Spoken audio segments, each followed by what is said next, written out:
Bonjour tout le monde, bienvenue sur ma chaîne YouTube et aujourd'hui je suis ravie de vous retrouver pour une nouvelle vidéo. Je vous retrouve dans un nouveau décor, j'avais envie de vous tourner cette vidéo dans mon salon pour vous montrer aussi le très beau sapin que nous avons fait au début du mois de décembre. Avant toute chose, donc je voulais déjà par avance vous souhaiter de très bonnes fêtes puisqu'à l'heure actuelle où je tourne la vidéo, on est le 20 décembre, mais vous la recevrez certainement vers le 22 ou 23 ou peut-être même le jour de Noël, tout dépend du temps aussi que j'aurai à disposition pour les montages, mais en tout cas donc je vous souhaite de très bonnes fêtes, j'espère que vous allez bien profiter auprès de votre famille. Noël c'est vraiment un moment aussi important, l'occasion de se réunir, de se retrouver et d'exprimer son amour, sa tendresse pour les personnes que l'on aime. Donc j'espère que vous allez vraiment pouvoir passer de très bons moments. Comme je vous l'avais promis, j'avais envie donc de vous tourner une vidéo spéciale Noël pour l'occasion. Comme vous le savez, cette chaîne YouTube est avant tout une chaîne internationale, donc j'avais envie de trouver en fait un contenu qui pourrait se rapprocher aussi de l'objectif de cette chaîne, à savoir de vous faire découvrir de nouvelles cultures, pas seulement des systèmes linguistiques, mais aussi des systèmes culturels, interculturels. Et donc, pour l'occasion, j'avais envie de vous parler de traditions de Noël à travers le monde dans différents pays. Plus particulièrement, donc je vais vous parler ici de 4 pays. Évidemment, la France, puisque je suis d'origine française et que je pourrais vous en dire plutôt beaucoup sur ce pays, l'Espagne où je vis actuellement, la Colombie qui est le pays de naissance de mon copain et les États-Unis puisque actuellement donc je suis en fait en train de donner des cours d'anglais à des élèves et c'est donc un sujet sur lequel on s'est aussi arrêté et donc j'avais envie de vous partager quelques petites traditions dont certaines qui vous seront peut-être inconnues en espérant que cette vidéo vous plaira et on commence maintenant.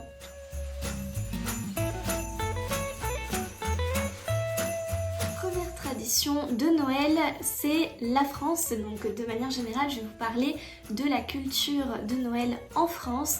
Comme vous le savez parfaitement, je veux dire pour les personnes francophones, vous savez donc qu'en France, on célèbre Noël le 24 décembre, on célèbre donc le Père Noël, c'est notre tradition. Donc vous avez le réveillon de Noël évidemment le 24 décembre, l'occasion de se réunir en famille, de préparer un dîner très élaboré avec des plats qu'on n'a pas vraiment l'habitude de manger, voire qu'on ne mange pratiquement que le jour de Noël, donc ça peut être du chapon, ça peut être de la dinde. En profiter aussi pour acheter des produits alimentaires un peu de luxe, donc les œufs de Limpe, vous avez un bon foie gras aussi, des macarons pour le dessert, une bûche de Noël, voilà donc quelques produits typiques qu'on a généralement tendance à consommer le jour du réveillon. Et le 25 décembre, la tradition veut que ce soit le jour où les enfants ouvrent les cadeaux. Donc il y en a qui attendent minuit et d'autres qui laissent passer la nuit et au lendemain matin, les élèves, j'allais dire, les enfants ouvrent les cadeaux. Et après donc vous avez le 31 décembre, donc la nouvelle année, qui je pense est une fête internationale qu'on célèbre littéralement dans tous les pays puisque la nouvelle année nous concerne tous. Il ne s'agit pas là en fait d'une tradition propre à un pays. Donc voilà en fait de manière simple ce qu'on a tendance à faire en France. Y a-t-il des traditions particulières qu'on pourrait avoir en France ? Alors de ce que je sache personnellement, donc j'ai jamais en fait été amenée à vivre l'une de ces expériences, il y en aura certainement en France. J'ai appris par exemple que le 8 décembre en France on a le jour des bougies où on vient en fait déposer une bougie pour prier tout simplement pour une ou plusieurs personnes que l'on aime. Et donc, si jamais vous savez plus de traditions sur la France, n'hésitez pas à les laisser en commentaire, ça pourrait être très intéressant.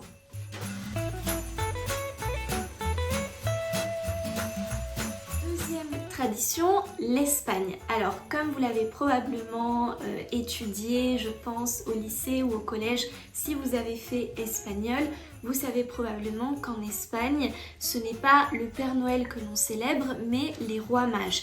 Et cette fête a lieu donc le 6 janvier. Alors en réalité donc c'est un peu comme le Père Noël. Vous avez donc un grand repas, plutôt un grand dîner le 5 janvier au soir et le 6 janvier au matin, donc les enfants ouvrent les cadeaux. Et ce sont donc les rois mages qui vont donner les cadeaux aux enfants. Alors, il faut savoir donc que les rois mages, c'est une fête qui est d'origine catholique. L'Espagne est un pays qui est, je pense, de mon expérience, de mon point de vue, j'ai l'impression que c'est un pays qui est quand même, qui pratique davantage la religion que la France, mais je peux me tromper.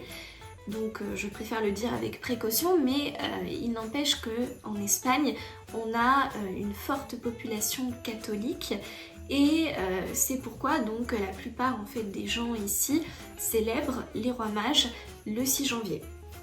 Seulement donc vous avez en fait une part des familles qui décident aussi de célébrer le Père Noël et c'est pourquoi donc vous avez en fait la moitié des cadeaux qui va être donné le 24 décembre ou du moins le 25 et l'autre moitié le 6 janvier. Parce que, et c'est là l'inconvénient et ce que je disais aussi à d'autres élèves, vous avez en fait ce problème de ne pas pouvoir profiter des cadeaux parce que si vous les recevez le 6 janvier et que le lendemain vous avez école, ben c'est pas super. Alors que, bon, nous l'avantage entre guillemets qu'on a en France, c'est qu'on sait que au moment d'ouvrir les cadeaux, on est à peine au début des vacances, a priori, ou peut-être la première semaine, et qu'il nous reste encore du temps devant nous pour pouvoir en profiter au maximum. Donc ça peut être l'inconvénient pour les Espagnols. En tout cas, donc sachez pour ceux qui ne le sauraient pas, et après avoir mené quelques recherches parce que je l'ignorais complètement, Noël, alors même si elle a une part qui serait de religion catholique, en réalité il s'agit d'une célébration païenne qui, donc pour les personnes qui sont vraiment très catholiques, très traditionnelles, ne vont pas la célébrer. Puisque le Père Noël vient en fait du Saint Nicolas. Et donc voilà, c'est une fête païenne. Donc en Espagne, on célèbre les rois mages. Quelques traditions propres à l'Espagne. Alors vous avez par exemple pour le jour du Nouvel An, vous avez certainement entendu parler des raisins.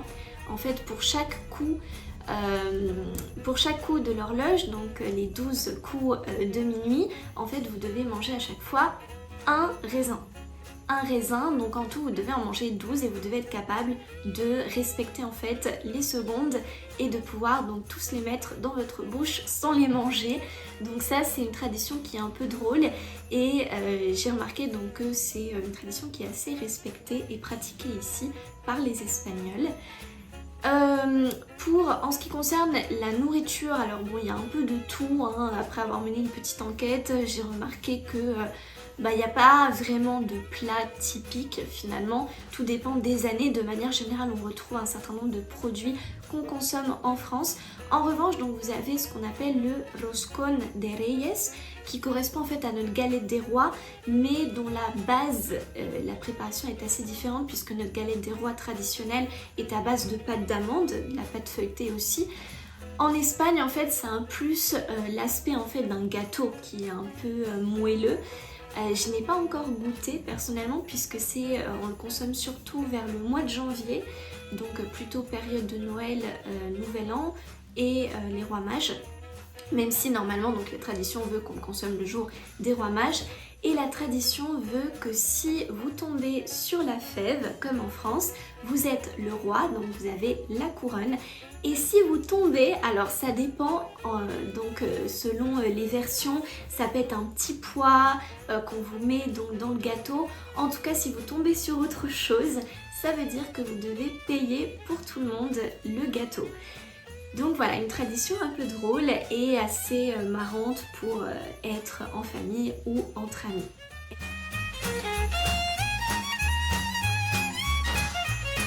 Troisième tradition, la Colombie. Alors sur la Colombie, je pourrais en dire beaucoup. Sachez en tout cas, donc attention, je parle de la Colombie. Je ne vais pas généraliser à l'Amérique latine, même si je pense que certains pays latino-américains ont une tendance similaire. La Colombie a une tradition qui se rapprocherait davantage de la France que l'Espagne de la France. C'est-à-dire que malgré la distance géographique, j'ai remarqué que la France a beaucoup plus de points communs avec la Colombie. Alors évidemment ça dépend sur quels aspects on parle, hein. Sachez avant tout, pour ceux qui ne le sauraient pas, que la Colombie est un pays très catholique, très religieux. C'est important, il faut savoir que ne serait-ce que dans la devise de la Colombie, alors je ne me souviens plus exactement, mais en tout cas il y a la mention de Dieu. Donc c'est Dieu, patrie et la terre, il me semble. En tout cas, on voit, ne serait-ce que dans la devise de la Colombie, on comprend l'importance de la religion catholique, l'importance de la dimension patriotique et aussi on voit bien déjà le début d'inégalité sociale puisqu'on favorise considérablement les grands propriétaires terriens. En tout cas, tout ça pour dire donc que la dimension religieuse est vraiment à prendre en compte en Colombie et explique un grand nombre de traditions religieuses qu'on va trouver dans le pays qui sont vraiment très respectées par la population. Au mois de décembre, alors vous allez avoir comme en France, mais alors beaucoup plus pratiqué, le fameux jour des bougies qu'on appelle en espagnol Dia de las Velas, qui est pratiqué, alors je sais plus si c'est le 7 ou le 8, parce que mon ami m'avait dit le 8 pour la France, mais en Colombie c'est le 7 décembre, puisque je me souviens que c'était un samedi qu'on l'avait fêté. Et donc, eh bien, comme en France, donc c'est une journée en fait où on vient tous déposer une ou plusieurs bougies, simplement voilà, pour destiner en fait à une personne qu'on aime et ça peut être nous-mêmes également pour prier et souhaiter le meilleur possible. C'est aussi évidemment un prétexte pour à nouveau se réunir, se retrouver en famille. Il me semble que je vous l'avais déjà dit, mais la Colombie est aussi un pays qui a vraiment, qui accorde une très grande importance à la famille et c'est donc une très bonne expérience d'une certaine manière parce que c'est l'occasion de partager beaucoup d'amour et de bons moments tous ensemble. Le jour de la naissance de Jésus. Ça, c'est ce que l'on va célébrer. Et c'est ce qui se fait en Colombie. Donc là, pour le coup, on est comme en France. C'est à peu près pareil. En ce qui concerne la gastronomie, alors je ne vais pas m'appesanter dessus, je pense que je pourrais vous faire toute une vidéo pour vous parler de la gastronomie colombienne qui n'a rien à voir. De manière générale, je peux vous dire que les Colombiens aiment beaucoup mélanger sucré-salé. Donc en espérant que vous êtes plutôt sucré-salé en même temps, parce que vous allez avoir par exemple boire un chocolat chaud avec du fromage. Vous savez, ce fromage qui peut s'étirer, s'effilocher dans le chocolat. Alors évidemment, c'est pas le fromage fort qu'on a en France, mais c'est une tradition, c'est vraiment quelque chose qui se fait beaucoup en Colombie, qui est totalement normal. Chocolat et fromage. Vous allez avoir aussi du riz avec de la banane frite. La banane frite que vous allez pouvoir accompagner avec ce que vous voulez de salé. En général, du riz. Voilà donc quelques exemples. Le riz avec le Coca-Cola aussi. Il faut savoir que oui, le riz au Coca-Cola. Le riz à la coco. Bref, je pourrais en faire une liste, mais je pense que voilà, si vous êtes intéressé et curieux d'en savoir plus, je vous ferai une vidéo à part sur ça. En tout cas, la tradition de Noël reste la même que la France. Après, donc en ce qui concerne des traditions très spécifiques et qui peuvent être assez curieuses, il faut savoir donc que du 16 décembre jusqu'au 24 décembre, c'est-à-dire jusqu'au jour de Noël, donc là ça a déjà commencé, la tradition veut que chaque membre de la famille invite tout le reste de la famille chez lui pour organiser un grand goûter. Alors en général, ça va être le fameux chocolat chaud avec le fromage dedans, accompagné de buñuelos. Si vous savez ce que c'est en Espagne, si vous voyez ce que c'est, les buñuelos qui sont frits, au pire je vous mettrai une photo. Donc voilà, c'est un peu le goûter typique et vous êtes réunis avec toute la famille et d'après ce que j'ai compris, la tradition veut que chacun chante une partie d'une chanson religieuse, donc à nouveau une tradition religieuse accompagnée de prières. Alors évidemment, on n'est pas sur une pratique qui est extrêmement religieuse et absolument à respecter puisque tout le monde n'a pas forcément la même religion, certains n'en ont pas. C'est simplement, encore une fois, plutôt une manière de se retrouver en famille. Et d'après ce que j'ai compris, c'est aussi l'occasion de pouvoir annoncer ce que l'on a à annoncer. C'est le moment où toutes les vérités sont dites, où il n'y a plus de secrets entre familles. Et par exemple, de notre côté, on a quelque chose aussi à annoncer, donc c'est l'occasion de le faire. Et donc on va de maison en maison vers donc d'autres membres de la famille qui organisent la même chose. Par exemple, donc ce samedi, on est les premiers à avoir lancé, on va dire, la journée avec donc toute la famille qui est invitée chez nous. L'avantage c'est que la maison est très grande, donc on a beaucoup d'espace. Dimanche par exemple, ça sera donc chez mes beaux-parents et mardi chez sa tante, pour aussi fêter Noël en même temps. Donc voilà comment on en vient de maison en maison. En tout cas, je trouve ça très très beau de faire ça. C'est vraiment... on sent le sens du partage, de l'amour et de la famille qui est vraiment là encore très très fort. Donc personnellement, je trouve ça très joli. Une autre tradition aussi curieuse, alors encore une fois, bon tout ça je l'ai pas encore vécu, je vais le vivre dans pas longtemps donc je pourrais vous en dire plus. C'est donc ce qu'on m'a raconté, le jour du Nouvel An, il y a une tradition en Colombie qui veut que vous soyez avec vos valises et que vous fassiez en fait le tour. Alors je sais plus si vous devez juste faire un tour dans la rue avec votre valise, mais en fait donc l'idée c'est que de faire ça porterait bonheur et signifierait que l'année prochaine vous allez beaucoup voyager. Donc voilà. Bon, nous on aura notre valise, donc au pire on pourra le faire, mais voilà, le jour de Nouvel An, juste avant la nouvelle année, donc vous faites ça et ça voudra dire que l'année prochaine vous allez beaucoup voyager, vous allez être chanceux là-dessus.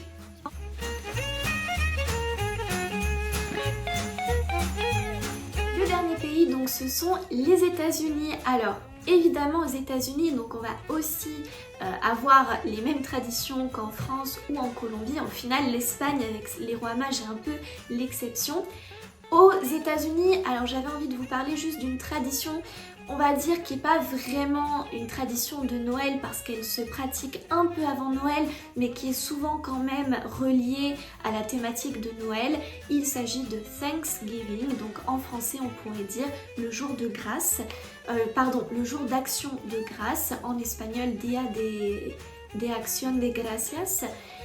Il s'agit en fait d'une célébration états-unienne qui est célébrée le dernier jeudi du mois de novembre. Donc cette année, il me semble que c'est tombé le 28 novembre ou 27. Non, le 28 novembre. Thanksgiving, vous avez certainement dû entendre parler de ce terme. Par exemple, je pense à la série Friends, qui a maintenant ses années, mais où on retrouve tous les personnages qui célèbrent Thanksgiving chaque année. Donc c'est un moment qui est très important aux États-Unis. Et on a aussi des défilés, on entend beaucoup parler de cette fête aux informations, dans les médias. Donc tout ça pour dire que c'est vraiment une fête qui est très importante et il me semble qu'elle est pratiquée aussi dans certains pays, mais d'origine vraiment états-unienne, d'origine américaine.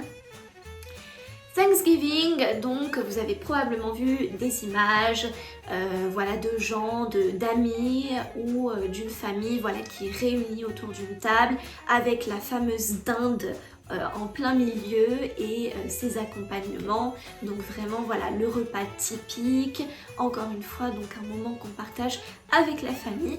En revanche, vous ne savez probablement pas l'histoire de Thanksgiving qui a un fond vraiment très très sombre. Et ça, je vous propose donc de vous le laisser pour une autre vidéo parce que cette vidéo risque d'être très longue si je commence à vous raconter la véritable histoire de Thanksgiving. Ce sera ma prochaine vidéo. En tout cas donc voilà, cette vidéo est à présent terminée, j'espère qu'elle vous aura plu. Je ne sais pas combien de temps on est mais je pense qu'elle doit être un petit peu longue, j'en suis désolée mais c'est vrai qu'il y avait beaucoup de choses à dire et encore je suis passée très très vite sur les traditions. Il y en a beaucoup d'autres, j'aurais pu parler de l'Autriche avec sa tradition du défilé, de personnes déguisées comme à Halloween pour Noël. J'aurais pu vous parler des marchés de Noël, de Strasbourg, d'Allemagne. Il y avait tellement de choses à dire mais j'ai voulu me centrer vraiment sur des traditions, des fêtes célébrées. J'espère que cette vidéo vous aura plu et je vous propose de vous retrouver très bientôt. Ciao ciao.